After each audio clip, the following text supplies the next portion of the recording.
अस्सलाम वालेकुम। Introduction to web development. आज हम इस कोर्स का लेक्चर नंबर 30 शुरू करेंगे। आज के लेक्चर में हम रिस्पॉन्सिव लेआउट्स को मज़ीद देखेंगे और ये पढ़ेंगे कि 12 कॉलम ग्रिड का क्या मकसद है और इसका क्या फ़ायदा है।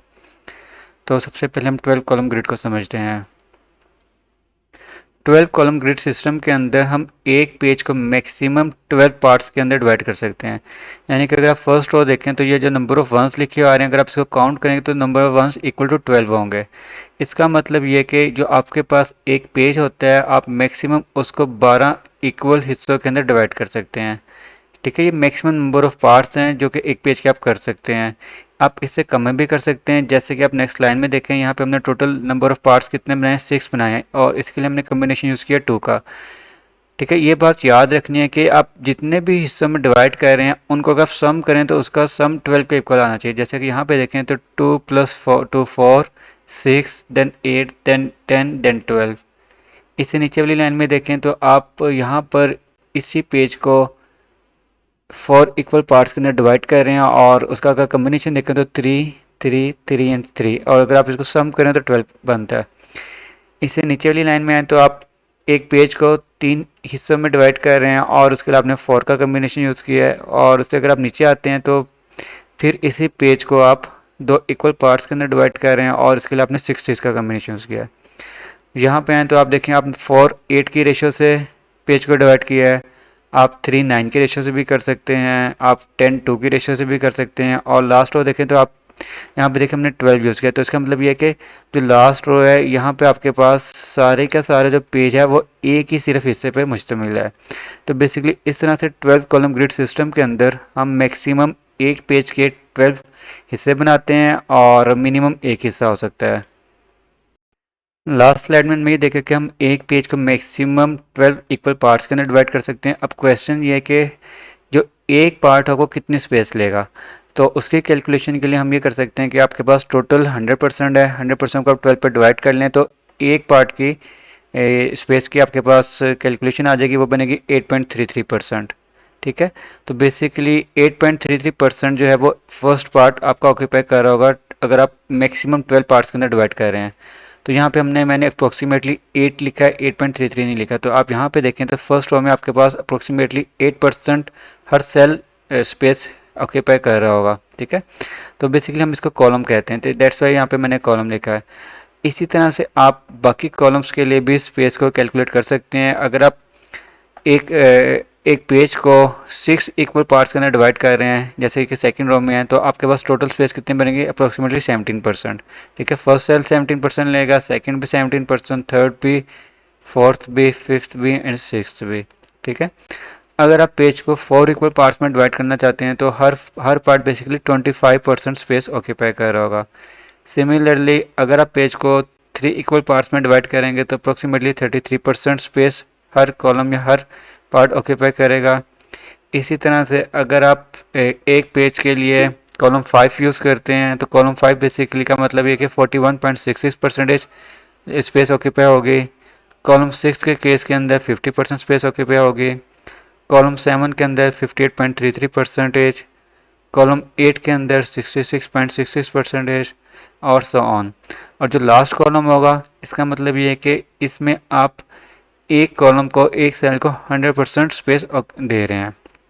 ठीक है, तो बेसिकली 12 कॉलम ग्रिड सिस्टम के अंदर परसेंटेज की फॉर्म में अगर आप देखें तो हमारे पास इस तरह का कुछ टेबल बनेगा। एक पेज के लेआउट को डिज़ाइन करने के लिए हम मल्टीपल ग्रिड्स इस तरह से यूज़ कर सकते हैं कि एक ग्रिड के अंदर एक और ग्रिड यूज़ हो रही हो, और इस तरह से यूज़ करने को हम नेस्टेड ग्रिड्स कहते हैं। मिसाल के तौर पे यहाँ पे आप एक लेआउट देखें तो हमारे पास एक पेज था, उस पेज को पहले हमने 6 और 6 के कम्बिनेशन को यूज़ करते हुए हाफ हाफ में डिवाइड किया है। फिर जो हाफ पेज था उसको हमने मज़ीद डिवाइड कर लिया है एक नेस्टेड ग्रिड को यूज़ करते हुए, और उसके अंदर हमने कम्बिनेशन का 3 3 3 3, यानी कि पहले हमने एक कंप्लीट पेज को 2 इक्वल पार्ट्स के अंदर डिवाइड किया यूजिंग 6 कम्बिनेशन। फिर जो पहला पार्ट था उसको मज़ीद 4 हिस्सों में डिवाइड कर लिया यूजिंग 3 3 कम्बिनेशन। इसी तरह से जो पेज का दूसरा हिस्सा था उसको हमने 3 इक्वल पार्ट्स के अंदर डिवाइड कर लिया यूजिंग अनदर नेस्टेड ग्रिड, और उसके अंदर हमने कम्बिनेशन यूज़ किया 4 4 4 का। तो बेसिकली जब आप पेज के लेआउट को डिज़ाइन कर रहे होते हैं तो हम मल्टीपल ग्रिड्स यूज़ कर रहे होते हैं और ये नेस्टेड फॉर्म के अंदर यूज़ हो रही होती हैं। तो अब हम प्रैक्टिकल करने के लिए नोटपैड प्लस प्लस के अंदर HTML पेज को ओपन कर लेते हैं और ये देखते हैं कि ग्रिड सिस्टम और मीडिया क्यूरीज के थ्रू हम किस तरह से रिस्पॉन्सिव लेआउट्स को डिज़ाइन करते हैं। ग्रिड सिस्टम की इम्प्लीमेंटेशन के लिए मैंने एक बेसिक HTML पेज क्रिएट किया हुआ है और ये आपके सामने ओपन भी है। इसके अंदर कुछ CSS और HTML पहले ही डिफाइन हुई है। पहले हम HTML पे आ जाते हैं, उसको समझ लेते हैं। यहाँ पे आप देख सकते हैं कि बॉडी के टैग के अंदर एक H1 टैग है और उसके बाद एक div है जिसकी क्लास रो है, ठीक है। और इस div के अंदर हमारे पास टोटल 8 डिव्स मोर हैं और हर डिव के अंदर एक पैराग्राफ है और जिसका text according to div number set है। जैसे कि पहली डिव में div 1 है पैराग्राफ का टेक्स्ट, सेकंड के अंदर div 2 एंड सो ऑन। ये मेरे पास इस पेज की HTML है। अब हम CSS में आ जाते हैं। तो यहाँ पे आप देख सकते हैं कि एक क्लास रो डिफाइन की है, उसकी विड्थ 100% सेट कर दी है। फिर उसके अलावा पैराग्राफ के लिए कुछ CSS डिफाइन की हुई है और इसके अलावा बॉक्स साइजिंग के लिए हमने CSS डिफाइन कर लिया है। अगर आप इस पेज को रन करके देखें तो आपके पास फ़िलहाल इसकी जो आउटपुट नज़र आएगी वो कुछ इस तरह से नज़र आएगी, ठीक है। ये इसकी डिफ़ॉल्ट आउटपुट है जहाँ पे आपके पास div 1 से लेके div नंबर 8 तक तमाम divs नज़र आ रही हैं। अब मैं अगर इसको रिस्पॉन्सिव फॉर्म में लेके आऊँ तो अभी आप यहाँ पे देखें कि इसका साइज़ को चेंज करने से हमारे पास पोजीशनिंग इसकी चेंज नहीं हो रही, सेम लेआउट यूज़ हो रहा है। अब हमने इस पेज को रिस्पॉन्सिव बनाना है यूजिंग मीडिया क्वेरीज और ग्रिड सिस्टम को यूज़ करते हुए। तो अब हम कोड को ओपन कर लेते हैं और सबसे पहले हम क्या करेंगे, हम सबसे पहले मीडिया क्वेरी को ऐड करेंगे। तो यहाँ पे हम मीडिया क्वेरी को ऐड करते हैं और पहली मीडिया क्वेरी जो हम ऐड करेंगे उसके लिए हम जो रूल्स डिफाइन करेंगे जैसे कि हमने लास्ट लेक्चर में किया था। हम यहाँ पे लिखते हैं मीडिया मिनिमम विड्थ 1200, यानी कि हम अभी जो डिफ़ाइन कर रहे हैं वो उन पेजेस के लिए डिफ़ाइन कर रहे हैं जहाँ पर कम से कम विड्थ होगी 1200 पिक्सल होगी, ठीक है। इसके अंदर अब हमने इस मीडिया क्वेरी के रूल्स को भी डिफ़ाइन करना है। तो यहाँ पे हम क्या करेंगे, यहाँ पे हम जैसे कि 12 कॉलम ग्रिड सिस्टम हमने पढ़ लिया है तो 12 कॉलम ग्रिड सिस्टम के लिए हम टोटल 12 क्लासेस को डिफ़ाइन करेंगे और हर क्लास एक सेल को रिप्रेजेंट कर रही होगी। इसका भी थोड़ी देर में देख लेते हैं। अच्छा, जैसे यहाँ पे देखिए मैंने यहाँ पे क्लास डिफाइन किया कॉलम लार्ज 1, लार्ज के लिए मैंने LG यहाँ पे डिफाइन किया है। फिर इस तरह column large 2, column large 3 and total कितने कॉलम्स बनेंगे हमारे पास, टोटल 12 बनेंगे। 12 इसलिए बनाए क्योंकि हम 12 सिस्टम ग्रिड के लिए यूज़ कर रहे हैं, 12 कॉलम यूज़ कर रहे हैं, ठीक है। और इसके लिए मैंने इसमें दो बेसिक सेटिंग्स डिफाइन कर लिए हैं कि एक फ्लोट लेफ्ट कर दिया है और एक उसका बॉर्डर डिफाइन कर लिया है, ठीक है। इसके बाद जैसे कि हमने स्लाइड्स में देखा था कि हर कॉलम कितने % स्पेस लेगा, हम अब हर कॉलम की स्पेस पे डिफाइन करेंगे, ठीक है।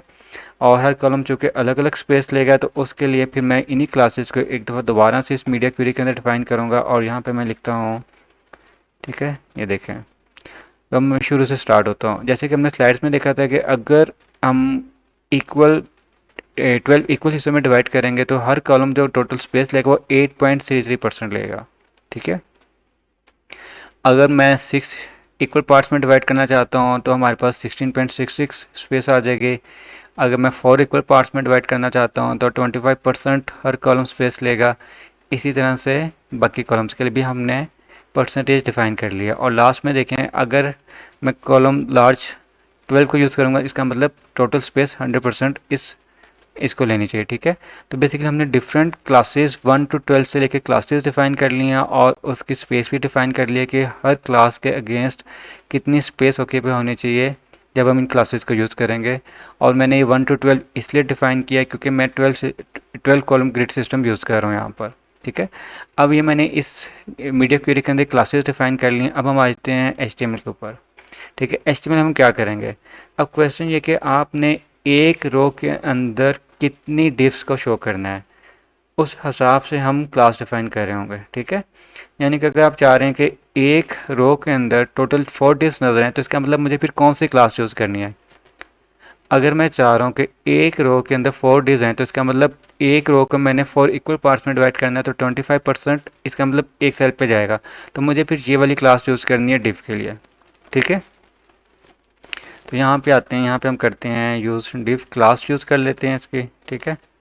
तो बेसिकली मैंने देखें यहाँ पे क्लास डिव की यूज़ की है कॉलम लार्ज 3।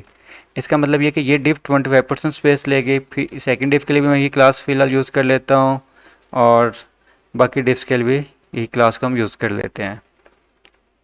तो इसका मतलब हर डिव जो है वो कितने परसेंट स्पेस ले रही है, 25%। तो इसका मतलब मेरे पास टोटल आउटपुट में किस तरह से नजर आएगा कि एक रो के अंदर मेरे पास टोटल 4 डिव्स नज़र आ रहे होंगे, ठीक है।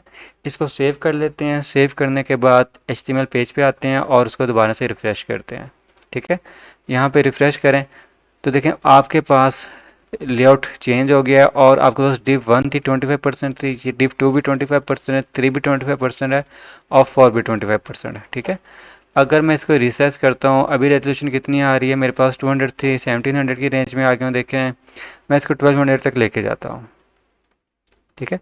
1200 तक आपके पास सेम ही रहेगा कि एक रो के अंदर, जैसे यहाँ पे हम देख रहे थे कि डिव्स जो हैं 25% ऑक्यूपाई कर रहे होंगे। जैसे ही मैं 1200 से कम पे जाऊँगा तो आप देखें हमारे पास डिफ़ॉल्ट लेआउट आ गया जो कि पहले था, ठीक है। तो देखिए अब मीडिया क्वेरी और ग्रिड सिस्टम को यूज़ करते हुए हम पेज को डिज़ाइन कर रहे हैं, पेज के लेआउट को डिज़ाइन कर रहे हैं।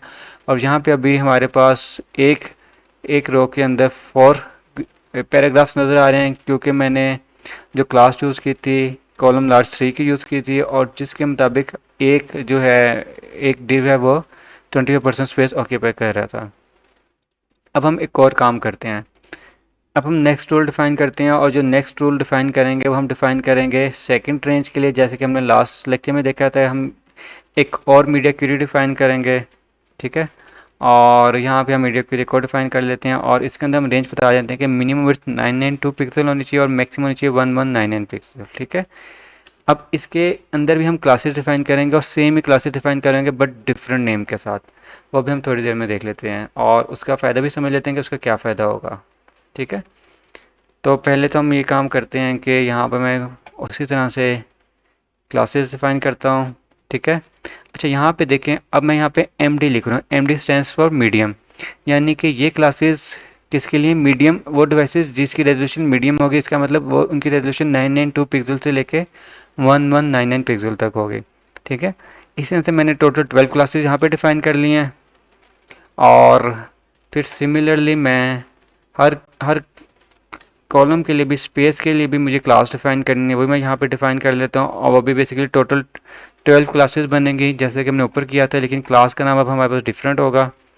और यहाँ पे क्लास के नाम के साथ हम MD यूज़ करेंगे। जैसे यहाँ पे देखें column MD1 8.33%, column MD2 16.66%, and so on. तो आपने देखें यहाँ पे 2 रूल्स डिफ़ाइन कर लिए हैं, ठीक है। मैं इसको सेव भी कर लेता हूँ। अब क्वेश्चन ये है कि हम अभी पेज पे आते हैं और देखते हैं कि क्या होता है। अभी मैं इसको रिसर्च करता हूँ, इसको रिफ़्रेश भी कर लें, और 1200 से नीचे लेके जाता हूँ तो ये हमारे पास डिफ़ॉल्ट साइज़ आ रहा है, क्योंकि मैंने अभी ये नहीं बताया कि 1200 से कम और 992 से अबव क्या रूल यूज़ होना चाहिए, ठीक है। देखें अभी सेम ही है, कोई फ़र्क नहीं पड़ा। अब हम कोड में वापस आते हैं, और कोड में आके जहाँ पे मैंने यहाँ पे क्लास डिफ़ाइन की थी, यहाँ पे मुझे एक और क्लास डिफ़ाइन करनी है, और बेसिकली किसके लिए करनी है, मीडियम के लिए करनी है। अब मैं ये चाह रहा हूँ कि अगर हम इस रेंज में आते हैं जिसके अंदर पेज का साइज़ 992 से लेके 1199 तक है, और मैं चाह रहा हूँ कि जो पेज है वो 2 हिस्सों में डिवाइड हो जाए। तो अगर मुझे 2 हिस्सों में डिवाइड करना है तो आपके ख्याल में मुझे कौन सी क्लास फिर यूज़ करनी है, यानी 50% में डिवाइड करना है, ठीक है। तो इसका मतलब मैं क्लास यूज़ करूँगा कॉलम मीडियम 6 की, इस क्लास को यूज़ करूँगा, ठीक है। और यहाँ पे हम लिखेंगे, क्लास के अंदर लिखना है हमने class equal to this class, ठीक है। अच्छा यहाँ पे एक चीज़ का और नोट करना है कि एक टाइम में यहाँ पर इस डिव के अंदर एक ही क्लास अप्लाई हो रही होगी, या तो ये वाली क्लास अप्लाई होगी या फिर ये वाली क्लास अप्लाई होगी। वो क्यों, वो इसलिए कि ये जो क्लासेस हम डिफ़ाइन कर रहे हैं ये इस मीडिया क्वेरी के अंदर डिफ़ाइन हो रही हैं, इसका स्कोप इसी मीडिया क्वेरी के अंदर है। तो ये क्लासेस कब विजिबल होंगे, कब इफेक्टिव होंगे, जब हम इस रेंज के अंदर आएंगे। और ये वाली क्लासेस कब इफेक्टिव होंगी, जब हम इस रेंज के अंदर होंगे। तो इसका मतलब इस डिफ के ऊपर एक टाइम में या तो ये वाली क्लास अप्लाई होगी या फिर ये वाली होगी। अब ये डिपेंड करता है कि किस टाइम पे कौन सी क्लास अप्लाई होनी है, ये डिपेंड करता है रेजोल्यूशन के ऊपर। ठीक है, तो इस तरह से मैं इसी क्लास को यहाँ से कॉपी कर लेता हूँ और बाकी डिफ्स के अंदर भी अप्लाई कर देता हूँ। ठीक है, यहाँ पे भी अप्लाई कर देते हैं, फिर हम नीचे भी अप्लाई कर देते हैं। ठीक है, और उसके बाद यहाँ पे भी अप्लाई कर देते हैं, और उसके बाद यहाँ पे भी ले आते हैं। ठीक है, इसी तरह से तमाम डिप्स के अंदर हम इसको पेस्ट करें ताकि हमारे पास जो इफेक्ट है वो सिमिलर आए। ठीक है, अच्छा जी, ये हमने सेव कर लिया पेज को अप्लाई करने के बाद। अब हम ओपन करते हैं और यहाँ से रिफ़्रेश करते हैं। ठीक है, अच्छा जी, यहाँ से हम रिफ़्रेश कर लेते हैं पेज को और नीचे लेके आते हैं 1200 से तक यही रहेगा। ठीक है, जैसे ही 1200 से नीचे आएंगे तो आपके पास अब एक एक पेज टोटल कितने हिस्से में डिवाइड होना चाहिए, 2 हिस्सों में। 2 हिस्सों में लेकिन यहाँ पे हम 1200 से नीचे आने देखें भी 2 हिस्सों में डिवाइड नहीं हो रहा। अब हम देखते हैं हमारे पास क्या गलती हुई है। कोड ओपन करते हैं। अच्छा जी, क्लास हमने अप्लाई कर दी है, यहाँ पर क्लास सब जगह अप्लाई कर दी है। ठीक है, अच्छा एक गलती हमारे पास ये हुई है कि हमने इसको इस तरह से डिफाइन नहीं करना था। बेसिकली हमने इसको इसी के अंदर डिफाइन करना है। ठीक है, क्लास का टैग तो एक दफ़ा यूज़ होना है। ठीक है, तो बेसिकली ये गलती हुई है। तो क्लास हम एक दफ़ा यूज़ कर रहे होंगे और उसमें हम बताएंगे कि हमने क्लासेस कौन कौन सी हैं। ठीक है, इसको हम सही कर लेते हैं अभी यहाँ पर।